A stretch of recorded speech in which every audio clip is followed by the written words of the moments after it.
नमस्कार। Today talk में अपने संपूर्ण गोटे के स्वागत करी छी हम जाने। ई जनजी आंदोलन के समय से अखन तक हम सब निरंतर फील्ड में सेहो बनल छी संपूर्ण गोटे के बात लेवे के प्रयास करी छी। विभिन्न आदमी से हम सब बातचीत केनो, स्थानीय से बातचीत केनो,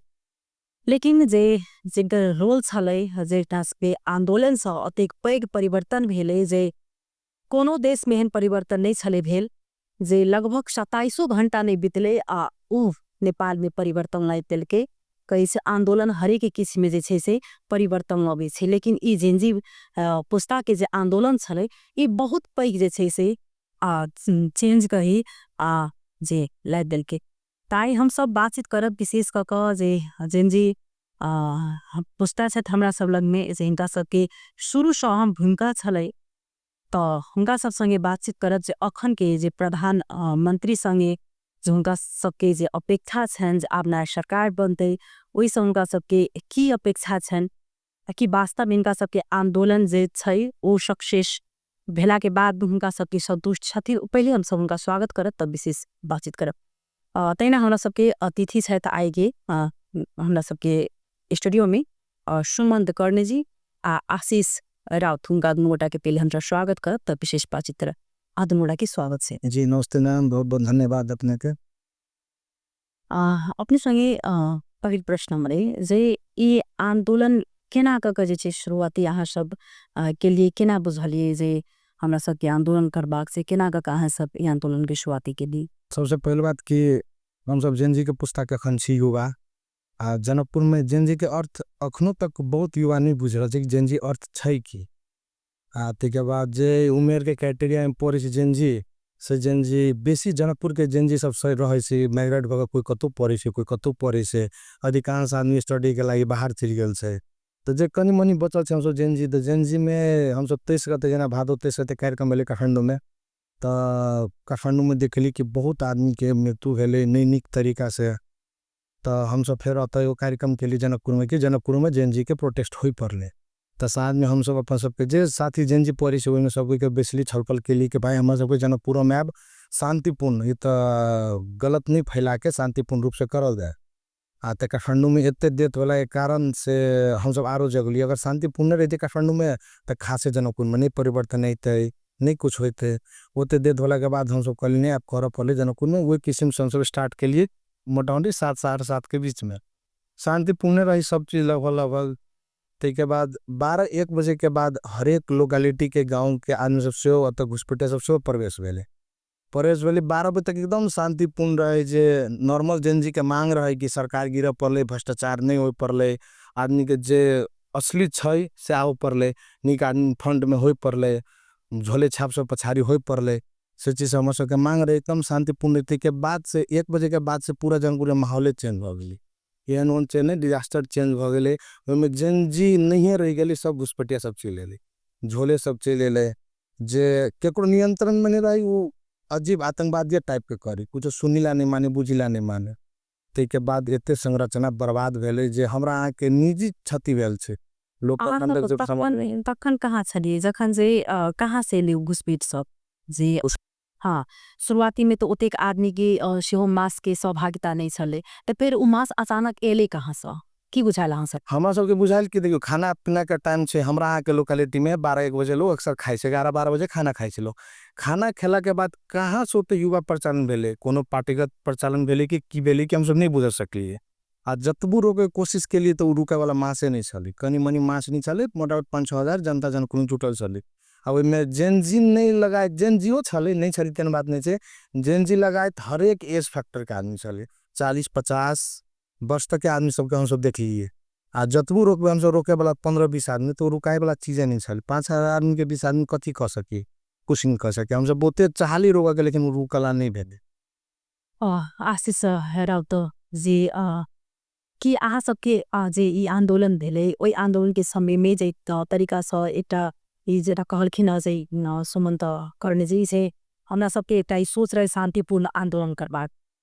जै प्रकार जे ई पूर्ण रूप से जे सरकारी चीज सब क्षति भेले, हरेक ठाम में सरकारी चीज में आके आगजनी कनाए, ई जे तरीका से सीडीओ कार्यालय में के जे पासपोर्ट सब चोरी क ल जानाए, कि ई सब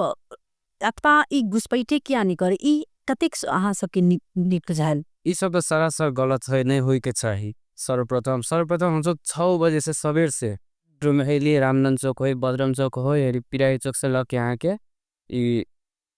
भानुक चौक तक 4 जगह हम सब राउंडे मारिए का। हर एक चौक पर 10 से 12 के यहाँ के फुटेज तो हेबे करते। हर एक चौक कैमरा लागल से यहाँ 10 से 12 में किछ नहीं भेल चले। सब शांत को हमहूँ सब गेलिए, टायर लगे गेलिए कहीं कहीं है ना रोड पर प्रदर्शन करी, नहीं क्योंकि से वाला बात नहीं है। ये अचानक से 12-1 बजे दिसन से गाँव घर के जनकपुर के लोकल के वो चिन्हबो नहीं करिए कि हर एक चौक पर 2-4 गो हो सब छलिए पैसा ली भाई कुछ हो जाए सरकारी चीज़ के ना हानि नुकसान नहीं हो पड़े, तोड़ फोड़ नहीं हुई पड़ने यहाँ के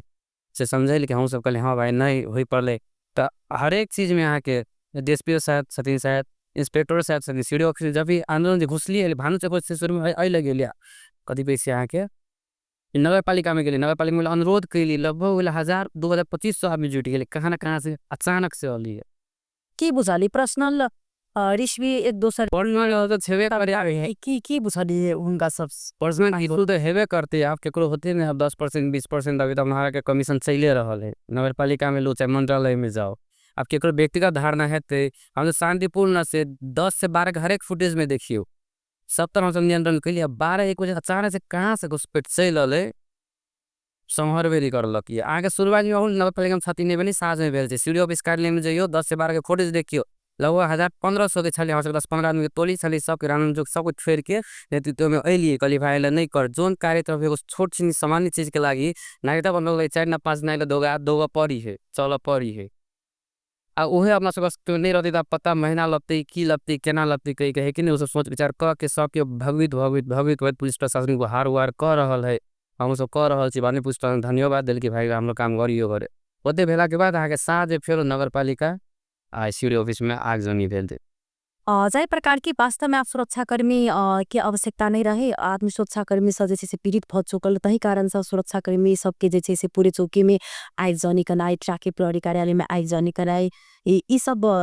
फिर बाद में फिर प्रहरी के हार गुहार कराई, ई सब कतेक बड़का जैसे से हानि नुकसान अभी सर्वप्रथम हानि नुकसान तो सबसे ज्यादा है चोरी डकैती के भय भ गेली। जहाँ तक चोरी डकैती हाँ सबके एरिया में जरा कोई पड़ोन के हाँ पड़े ना के 13 नंबर वार्ड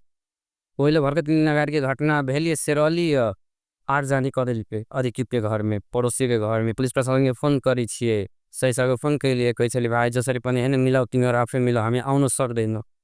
ऐसे अपने आप के ई फील भेली कि कते अनसेफ छी। अभी ओइ दिन जति जै तरीका से जे एठाम आंदोलनकारी सब जै तरीका से अपन बल देखेलके ओइ तरीका से यदि जे प्रहरी अपन बल अगर सुरक्षाकर्मी अगर देखेते तो ओइ दिन के अवस्था केहन रहते तब तो एकदम भयानक रहते कहल नहीं जा सकी। सुमन जी आप त अहाँ सबके आंदोलन सक्सेस हो भ चुकले हैन जे परिवर्तन एते कम समय में आनाई वो एकटा सबसे बड़का एकटा पैघ बात छै। अहाँ सब एकटा मिसाल जे छै से कायम क देलिए त ई प्रधानमंत्री से अहाँ सब की केहन अपेक्षा अखन केने छी। हम सब अखने नहीं कही कि आंदोलन में सबके सक्सेस भ गेले। प्रधानमंत्री एलखिन उनका बहुत बहुत बधाई से। अब हमार सबके जे मांग सब छै स्पेशली जे मांग सब छै कि करप्शन नहीं हो पड़ले के लगी शांतिपूर्ण देश चाहिए आदमी अत से विदेश नहीं जाए पड़ले हरेक गाँव हरेक टोल टोल खाली भ रहल छै अत अर्थतंत्र के अवस्था एहन डामाडोल छै के चलते सब विदेश जा रहल छै। के बाद मेन विषय हम देखे छी कथी कि वही दिन जे पुलिस प्रशासन अगर एक्शन में जे रहती ना तो 10-20% आदमी के लाश तो अते लेकिन एते बड़का क्षति नहीं होते देश में जते बड़का क्षति भेलिए तो बड़का क्षति नहीं होते। आ कहीं ना कहीं से कंट्रोलो भेल छै चाहे वो विभिन्न अपन के पड़ोसी मुल्के से कला नहीं रहे पुलिस प्रशासन देशे चल रहा वही हिसाब से तो कहीं ना कहीं प्रशासन घुटना टेकायल गेल छै कि सत्ता परिवर्तन के लागे लेकिन देश के बहुत बड़का क्षति भ गेली चीज नहीं होबाक चाही। प्रहरी ओइ दिन केना के एक्शन लेते ओइ सब पूर्व एक दिन जे 23 रहते कि जखन आंदोलन भेल छै ओइ आंदोलन के क्रम में जखन गोली चला के कारण से 19टा युवा के जे छै से मृत्यु हो चुकल छै ओहि दिन तेकर बाद फिर बाद में जाकर बहुत आदमी घायल सेहो भ चुकल छै अखन करीबन अहाँ के 72टा के मृत्यु भ चुकल छै। तो फिर यदि जे ओही के कारण से प्रातिनिधिक प्रकार जे छै से आंदोलन चले गेल रह त क्यों हिसाब से प्रहरी फिर कौन हिसाब से एकटा आक्रोश कने गोलियां मारना समाधान नहीं ना से कोनो भी चीज के प्रोटेस्ट जना केल के त बचाव के अनेक ढंग हेते ने हम सब तो ओते अध्ययन कैल व्यक्ति नहीं छे अखन वो जेने में नहीं पुगल छे ओते पढ़ लिख लेने छे चाहे विज्ञान नहीं छे लेकिन जेना जेन जे प्रदर्शन केलकै तै हिसाब से तो प्रोटेस्ट करके पुलिस लंग ए बी ऑप्शन तो होई पड़ले ने प्लान ए बी तो होई पड़ले ओकर सबके प्लान ए भेली गोली मारे के तो प्लान बी होई पड़ले ने बचाव के प्लान ए बी क नहीं चलते तब तखने राज्य के नुकसान हेबे करते ओते बड़का तो प्लान बी के शांति सुरक्षा आइन के ओकर सबके ओली के जेना जे तखन एले ए 12-1 बजे अहाँ के चल आयल छले कि हम हट गेलियो राजनामा चल आयल छले तै के बावजूदो तो पुलिस प्रशासन के आव पड़ले कि भाई ये चीज भ गेलु क्लियर भ गेलु कनी बचो राज्य के बचाओ राज्य के अर्थ के ना मतलब सब कोई के घाटा छी कि यानी एक व्यक्तिगत घाटा नहीं छे कि ओली चलिए ओली के हटा दिलिए हमरा अहाँ के देश में जब तक ब्यूरोक्रेट नहीं सुधरते तब तक जतबो राजनीति हेतै कोनो फर्क नहीं चेंजेस होय वाला छे एकटा चीज अपने सब दुनूटा के ढराई देबा के में छोकने जन लेबा के प्रयास करब कि बालेम के सपोर्ट को वास्तव में जे छै से एतेक बड़का आंदोलन में सपोर्ट भेटल से बालन जहाँ तक युवा सबके जैसे जनजी पुस्ता सबके सपोर्ट केने से ओहि द्वारे और जैसे से आदमी सब उड़ भ गेल ई कते सत्यता छे ई तो हमरा हिसाब से 100% सही छे बालन के सपोर्ट छे हमरा सब लंग ऑप्शन नहीं छे बालन बैग दोसर हम आज पहले दिन सोचली कि प्रधानमंत्री 6 महीना लागी जे बनेबे त बालन बालन बालन हमरो सब लंग ऑप्शन नहीं चले हम सब बाद में बुझली कि ऑप्शन क्रिएट कर नहीं चलली वही के चलते हम सब 2 दिन 3 दिन रुक गेलिए डिसीजन में डिसीजन में 2 दिन 3 रुकला के बाद 2 दिन से आरो रुकती तो के आपके कथी करी जे ठेकाने चले अपन सबके देश में हम अखन अगाड़ी बढ़ रहल छी मतलब मोटिव बनेने छी कि अगाड़ी बढ़ी लेकिन अगर इहो सिस्टम जे फेल हेती त हम 50 साल पछाड़ी जेबे कि 100 साल पछाड़ी जेबे कोनो ठेकान होय छै आके ऐसे केना बुझा रहले कि आपसा बालन के जय तरीका से जे सपोर्टर सब रहे वह सपोर्टर सब फिर से विरोध करे लगले कन्ने उठबे आपा सिंह दरबार चुनाव में पूर्ण रूप से जे छै से मतलब बालन के हाथ से महा की कहब से कोई डर सा देखल अब सुनो सोशल मीडिया कारण से हम देख रहल छी पूरा पुन उनके हाथ लगी है देखला से कला के सुर में जगह के आ कहीं रे गलतियों कल के जब ही गार्जियन बिहीन घर नहीं कहे छे से सुर में जगा दिल के उसका दिल के आग लगवा दिल के अब फोन नहीं रिसीव करना है गार्जियन के डिपेंड होई ने अति कौन कुछ नहीं सहानुभूति जना पागल आदमी सब केना कोई हाँ करन तो कोई तो चाहे नहीं ओकरा कंट्रोल करे लगी वही टाइम में नहीं आके वो सरासर गलत कल के अखन देखल जाए तो मधेश के युवा में जे नाम आवे के चाहिए तखन विभिन्न ठाम सब फुटल छै ने से एकटा फेस नया लीडर आबि रहल छै तै तरीका से फिर मधेश के युवा के नाम किया नहीं आबि रहल छै ई जनजी में ई यहाँ के अचानक से हवा होरी तरह बुझियौ सीधे अलै अलग के चलि गेले से छले नेतृत्व कोई कर सकल के या कहीं के बुझनु छली भैया सब छली राकेश विक्रम सब छली उसन कहो के लिए भाई शांतिपूर्ण तरीका से करो कुछ सब रहन तो सब में संहार है कल में जे जना होते हेड मिलवे करते करना सब कोई रहबे करबा अपन अपन छपी है हालांकि हमर तो टैक्स से बनल चीज है सब तोड़ फोड़ नहीं कर अनेक किस्म के वही रखे हम सब 12 बजे तक चर्चा करबो के लिए ना नहीं बोले 6 बजे से लग 4 बजे तक अथी के लिए कोनो ई सरकारी कार्यालय सब तोड़फोड़ कनाई एकटा अलग भ सके जे मन में बहुत आदमी पीड़ितो छले बहुत कष्ट भोगे छले एक तरीका से ई सिंह दरबार जड़नाई सर्वोच्च अदालत जड़नाई जे एतेक बड़का बड़का संरचना सब छले उची सब जड़ावस ई केकर घटा गेले ई घाटा तो हम लेना भाग भटिनी सब हमरा यहाँ के बेले आगे भाटा फटिन के फुटेज देख रहे थे 9:30 बजे हम सब पोगल छी बोले कर्मचारी बेचारे हार गुहार का किया नाम और कुछ 10-15 आदमी चलिए मास्क तास लगैले है तमसा बांधले है लूटन लो दारू पी के फिट है वही हम सब 8-9 के 10-9-10 बजे फुटेज निकाल सकी छिए पासे कहोगे तो रिजेक्ट लगे हम केना केना के हप के लिए दो जगह तो लाठी चार्ज भेले जान नेतावादी छा अथी छा ओना चले कला हीरो बनी छा कुछ प्रेशर अली टाइप के समय में अब जो फोन कर हल्का झिमझिम पानी पड़ रहा है फोन कर रहा छी अभी छी तो केना केना हम सब माहौल सरा के अभी भाट भटरी बसना मतलब बहुत है के लगे ओते बड़का अभी इंडस्ट्री हाईवे निकली जनकपुर में जो विकास पहले वो देखा तो लगानी करते कि भगते आप बुझा रहनी कि उजे काल के ग्रुप में जना चौधरी ग्रुप सब भेले ओकरा सब के जे तरीका से प्राइवेट सेक्टर में तो सरासर गलत भेले निंदनीय घटना भेली नहीं होई के चाही घटना है अब अखन जना मंत्री सब निक भेले ना मंत्री सबके पदभार सेहो शपथ ग्रहण सब लिया चुकले पदभार ग्रहण सेहो भ चुकले लेकिन मधेश के नेता एकुटा नहीं कि मधेश में वास्तव में नेता बने वाला आदमी सब नहीं है जब तक है सब तक परंपरा है काला गोरा के भेदभाव है जब तक अगर से कहना में एकेगो छलिए कुछ आदमी के कहना सबके तो नहीं जोड़ सकै छिए जब तक मधेसिया गोली नहीं खती तो कहाँ अहिले देश बढ़ाए दूसरा को शादी के कहाँ तिमी अहिले के गरे कहाँ मधेसमा के भएको छ कसले गोली खाएको छ न कुनै हामीले घटना सुन्न पाए त कुनै त कसरी दिने अहिले से सवाल उठिरहेको छ आइयो गलत तरीका से भेलिए कहीं न कहीं जेनरेट सब हम सब नहीं संलग्न छलिए अब केंद्र वाला बात से है नहीं केंद्र में छली आदमी सब ओकरा सबके कहना अनुसार कह रहल छी सरकार बनैली है शुरू में सरकारों मतलब अभी गलत कर रहा है कमती में अभी मंत्रिमंडल 3 गो जे बनैलकी 3 आदमी के आय शपथ ग्रहण कैलती है नहीं ओइला आगे जेनरेट पुस्ताके को 2 तीन जे अगरिया छलिए ओकर कमती में सर सुझाव लिया के छलिए जे मरल से ओकर सब परिवार सब पकड़ ले कने बड़ा आवाज से छलिए उसने कहा के अपने मन से हो तो वही में फर्क नहीं ना रही गेले जेन जे रही के मतलब हम सब ई नहीं कह रहल छी कि हमरे सबके चाहे 34 वर्ष के नीचे के है कि नेता बना दी कैले हम लोग सक्षम नहीं छी दे सकना कोनो है नहीं बच्चा बच्ची खेल हेबे नहीं करी यहाँ की कोनो प्रकार के सहकार्य भ रहल छै अहाँ सबसे इम्हर से कोनो आदमी लीड कर रहल छै ओतऽ नहीं ऑन कोनो नहीं से ऑन कोनो मधेश दिसन से को लीडिंगो नहीं से आ मधेश चेहरा छली एगो दुगो ओकरो नाम बाइकटे क के छै मधेश के एको भी कोई व्यक्ति लीड नहीं छै ओतऽ के नहीं बुझा रही जे काइडो अगर मधेश के संगे विभेद होइ छले हरेक किस्म आयो मधेश विभेद के से अब शिकार हेते तब फिर अहाँ सब की सोच रहल छी कैल एटा के बा फिर से जे छै से विभेद केना के स्वीकार करते विभेद देना कैसे कि हम अखन मतलब अधिकांश आदमी के सुनी कि प्रदेश खारिज है प्रदेश खारिज कर देखियो प्रदेश खारिज करना जरूरी है अर्थ हिसाब से केला कि यहाँ देखियो 117 118 गो माननीय 107 गो सॉरी 107 गो माननीय 12-13 गो मंत्री वही में अर्थ तो बहुते जा रहा है पैसा तो खर्च भ रहा राज्य के लेकिन अगर यो हटा देवे तो हमरा के गिनती कद नेपाल में तुरे रहा है हमरा यहाँ के मधेश के सब दिन से होते छे पहाड़ी या मधेसी के लड़ाई सब दिन से छेबे करे आप गिनाई फिर से उहे 50 साल पहले वाला जना लोग हेपी छे नहीं भैया भाई फना चिना सब फिर है पाई के स्टार्ट है 2-4 गो भाई भैया सब छले ससला पेना सही सलामत छी पूछल गेली ओकरा त कहे कहाँ भाई अपना सब मधेश में छी अपना सब नेपाल बने काठमांडू मात्र सॉरी जनक बात के ई जे अखन के जे अवस्था जे देख रहल छी ई जे क्षति भेले जेन जे आंदोलन के कारण छ ओई के लोक अखन कति बुझाइए जे नेपाल कति पछा से बिल अर्थतंत्र सा स्वाभाविक 10 साल तक हम दे पछा हेते लेकिन हमर मोटो से ओहन संरचना से बुझाइए जे अब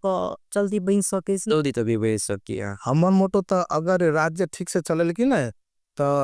बेसी से बेसी 2 से 3 साल लगता है अगर नेतृत्व ठीक है तब गार्जियन ठीक है तो 2 से 3 साल में इनफ से कि अपना सब देश लंग अर्थतंत्र नहीं तेन बात नहीं है हमरा यहाँ है कि सब दिन से पड़ोसी राज्य से मांगे के आदत है अपना पे सबल जे देखेबे पड़ोसी के तो पड़ोसी चाहती कोनो न कोनो घुसपैठी करा के फिर एक वही नतीजा पर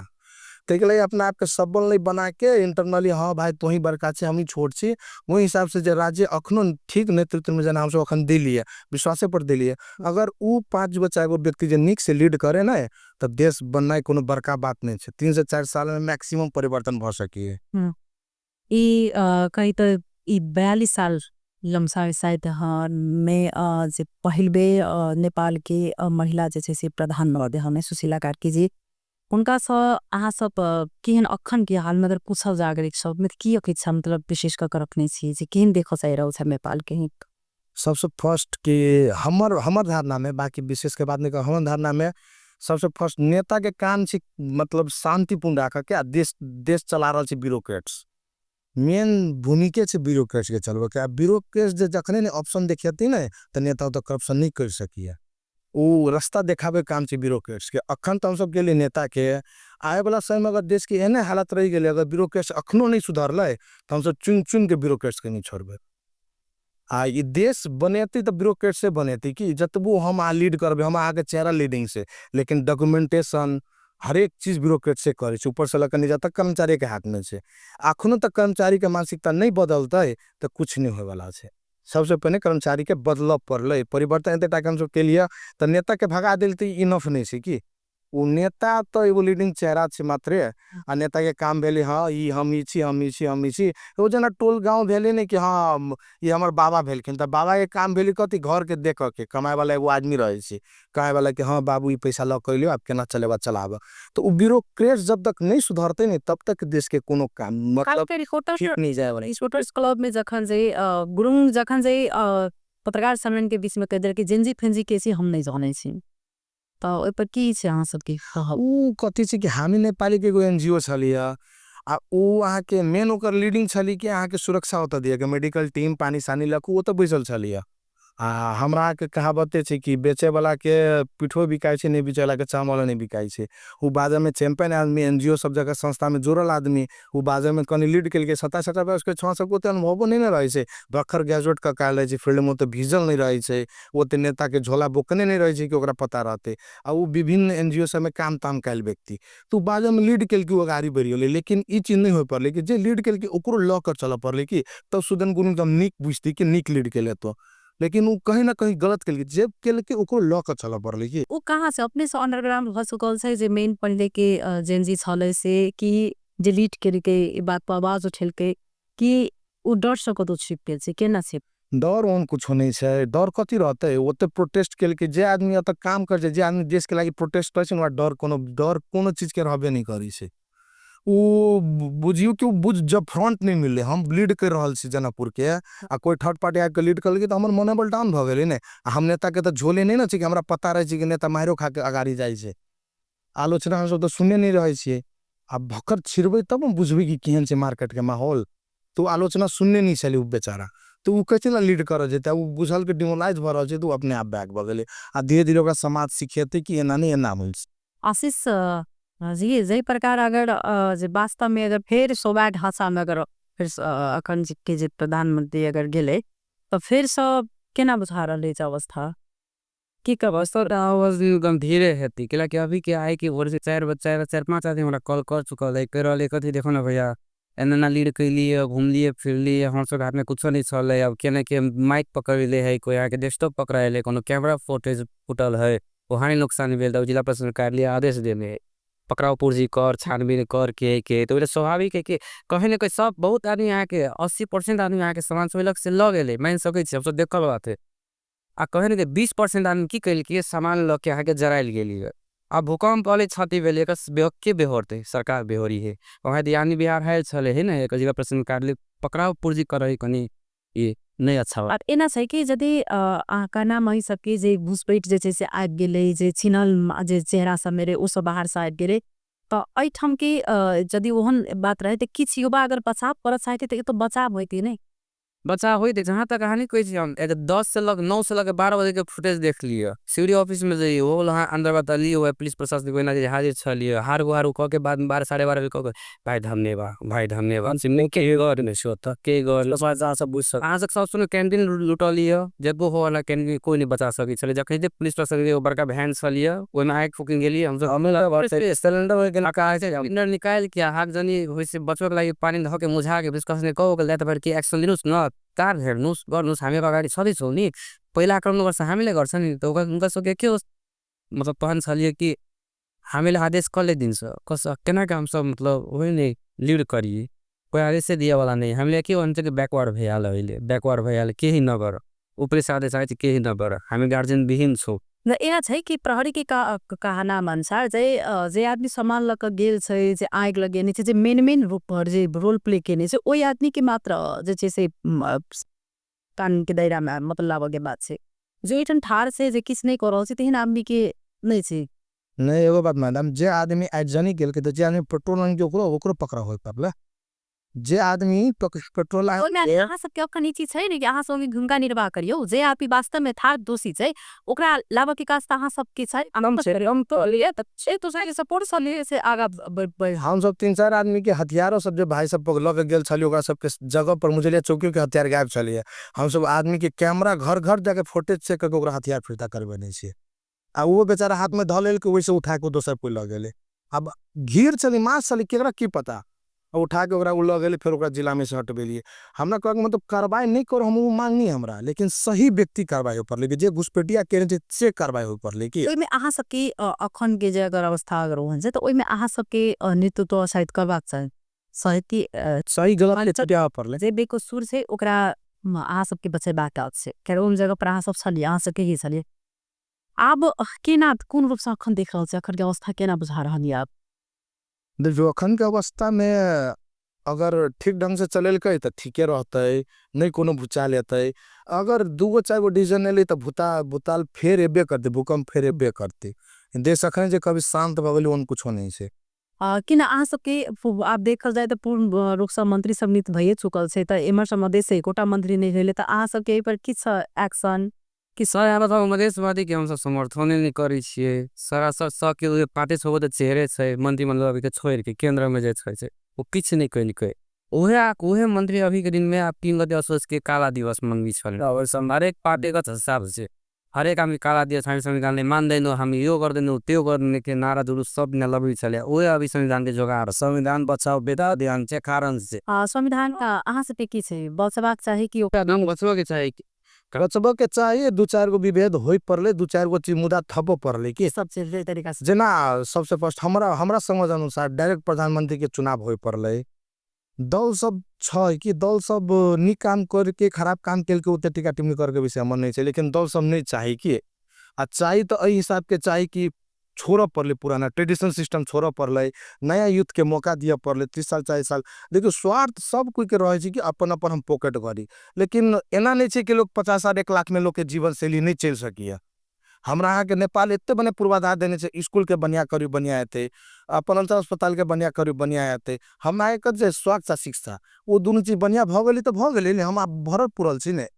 आए वाला 10 साल 15 साल मेन कंडीशन हेते कि हमारा यहाँ के बाबा काका सब जाय छले बा विदेश त रेमिटांस सब छलिया। आब जते हम शादी सब जा रहल सब त सेटल भ रहल छै वो रेमिटांस के जे हम आस करे छिए कि 10 साल बाद रेमिटांस हेते वो बिसर जाओ कैला कि सबको तो सेटल भ रहल छै। हमर जत्ते शादी के लिए लगभग कोई नहीं कैसी भाई नेपाल लेबो आ अकेले अपने जाए तब ना बियाह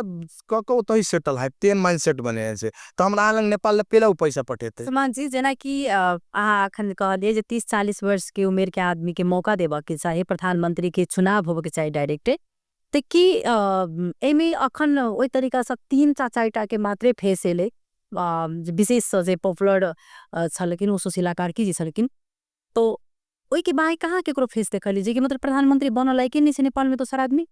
तेहन नहीं से त तौही पहले ओजन आबा के चाही ने आबा के तो एकदम सही बात छै एकदम यथार्थ बात छै आबा के चाहिए लेकिन समस्या किसी की जे ओत काम केने से नहीं आदमी व्यक्ति है वो मात्र लीडिंग अपना आप कर मधेसिया के वारो आदत की खराब छै हमरे समय बहुते चीज के ज्ञान रहे छै लेकिन अगाड़ी नहीं जाय चाहे छी अगाड़ी नहीं जाय चाहे छी। देखिए हमरा लंग बहुते ज्ञान छै अगर हम डिसिप्लिन में नहीं छी त हमर ज्ञान कोनो काम ये तो समग्र नेपाल के बात छले नेपाल समग्र नेपाल के बात छले। अगर देखल जाए तो 2टा से 3टा चर्चा मात्रे चर्चा में ओहो में सबसे विशेष अगर जे सुशीला कार्की देखिए मतलब लीड करे वाला प्रधानमंत्री के वास्तव में नहीं छै इहो यथार्थ छै दूसरा से देखल जाई नहीं से इहो सत्य छै सत्य त कहीं नहीं छै डायरेक्ट चुनाव हेते तै के बाद डायरेक्ट चुनाव हेते यदि जे तरीका से एकेटा फेस के विशेष चर्चा में एले तरीका से विशेष जेल आवे के चाहिए ए दिन सब गोटा आसाम में छले 42 साल से सब हेते कुछ हम बने तो हम बन लेकिन अखन क्यों नहीं आवा सकले त स्वाभाविक छै ने जे शायद प्रधानमंत्री के जे पद के लेल शायद युक्त नहीं छै कोन तेन आदमी सर्वप्रथम हमरा के भेदभाव कोई खत्म नहीं है जनकपुर मध्य प्रदेश के नेपाल में गिनती नहीं हुई है अरे गली सुशीला कार्की के जी के बात है नहीं तो एक वही ना जो ना गोली लागल छुए ना कोनो नेता कोनो युवा तो छेबे कली कोनो नेता कोनो माननीय रोड पर नहीं आयल है समर्थन करे यस्तो भयो उस्तो भयो किन गोली चलाए बस सुशीला कार्की यहाँ इंडियन ये टीवी के कौन छले आके वो इंडिया टीवी सॉरी ओहिमे आके विज्ञप्तियो देल के यस्तो हुँदैन गोली लागे छानबिन हुनुपर्छ ऊ लेडीज आई के दिन में अगाडि बढ़ल छले वेदर वो हाईलाइट भेले आ वही चीज के लागि अभी के 6 महीना के फिर डिजर्व करी वही चीज ये पत्रकार पर हाथ छोड़ना चाहे कौन ठाउँ के भी पत्रकार रहे लेकिन ये जनजी आंदोलन में पत्रकारों पर हाथ पात करनाए पत्रकार के पिटनाए यो चीज सब देख के भेटले ई सब कति सही छै ये तो एकदम सही एगो चैनल लागे लगली यहाँ के लाए कारण एकेगो छली कि कुछ अपन बढ़ोती जो एगो हो हम ये चाहेंगे तो ये हो जाएगा इंडिया समर्थन नहीं किया इसलिए सरकार नहीं बना कुछ अब सब बेला बाजल गेले वही कारण से ओकरा भात पास भेले कि हमार साल ओते ले छै ने मरिया ओदी घूंच के की कहब हाँ पे हाँ उन्हीं की करबे बिहार हॉल ही गेल हम तो विषय में ये बात कब कि ओकरा जेनजी यानी मारना जेनजी पुस्ता मारना है नहीं से ओकरा झोले से मारने से कि झोले से मारने से कि देख रहल छी कि जत हम राज करी छलिए आ वो तो वही चीज के ये विपक्षी रिपोर्टिंग भ रहल छी त छाती फुटती नहीं आदमी के जत हम राज करे चलिए अब हमर चीज जा रहल है केनो 30-35 वर्ष से ऊपर के चले 35 जेनजी पुजानु आला ये नहीं चले वो चीज सब तो एकदम गलत भेले कैला कि आई के दिन में बालेनो प्रॉपर भेल छै ने पॉपुलर भेल छै वो मीडिया के चलते छै कि कोई भी व्यक्ति रहे तो मीडिया के चलते हीरो बनल छे। बालेन एके बेर एहन नहीं छी कि मैसी परिवर्तन कर दिल के 10 लाख आदमी के रोजगार द दिल किया एके बेर तेनो परिवर्तन नहीं भेल छे। बालेन अपन नॉर्मल चीज सब के बेसिक चीज सब के ध्यान दे के आगाड़ी बढ़ल छे। अब बाकी बहुत बड़का 10 लाख आदमी के रोजगारो नहीं द देने छे। तो वही के लागी हम उ नहीं बुझ रहल छी कि बहुत बढ़िया भेल छी से। आप की कह सकबे अहाँ सब अपना साथी भाई के की मैसेज दे बचाबर? हमें जैसे सिंगल मैसेज छे कि जल्दी इजी मनी कमाई के नहीं सोचू। पैसा कमाई में समय लगी छे, गलत पैसा नहीं कमाओ। वही के रिजल्ट हम आज देखे रहल छी, चाहे वो अपन सबके राज्य के तानाशाह नेता सबके हाल देखे रहल छी। इजी मनी नहीं कमाओ, न्यूट्रल भाग कमाओ। लाखों रुपया में 50,000 में घर आराम से चल सकिए। यह नहीं छी कि नहीं चले छी से देशभक्ति जगह नहीं सो जरूरी है। जे हमारा माय जन्म दिल के उहे माय महत्वपूर्ण वो छै, आ जे जत देश में जन्मल छी उहो महत्वपूर्ण छै। देशभक्ति जगह के आराम से न्यूट्रल भक्त जीव। जे वार्ड में रहे छी ओकरा निक बनाओ, जे नगर पालिका में रहे छी ओकरा निक बनाओ। बस ओतबे छी कि दुबिये से परिवर्तन। हमार अभी कांटेक्ट हुए के का नाम से जिला प्रशासनिक कार्यालय जनन चिट्ठी कटले से निष्पक्ष हेराव नहीं हो बेको हो के है ने जे असली मुजरिम कहियो है ने एगो होई ना हमरा के समाज विद्रोही कहियो ओकरा पकड़ के यान नहीं कि है ने कुछ पैसा ल के असल आदमी के ओकर नाम हटा के दोसर के धरी, एकर नाम हटा के दोसर के धरी। ई छानबीन कनी निष्पक्ष तरीका से होई कर ले एक एगो मार्क से हमर। सर बहुत धन्यवाद देव चाहब हदन गोटा के हम हिंदा सब संगे बात सिक्केनो क्या त वास्तव में युवा चाहे त हरेक परिवर्तन जे छे से लाइफ सकै छे आ उ चीज अखन देख सकै छे जे एकटा नया तरंग छा चुकल छे। जिनजी पुस्ता के आंदोलन से कतो नहीं देखने नहीं को सुने से किसी घंटा में बदल कर आए तरीके त हिंदा सब के हम सब बातचीत के ना सब समय निकाल कर दिले तो उनका मोटा के देश धन्यवाद है। कार्यक्रम समाप्त। नमस्कार।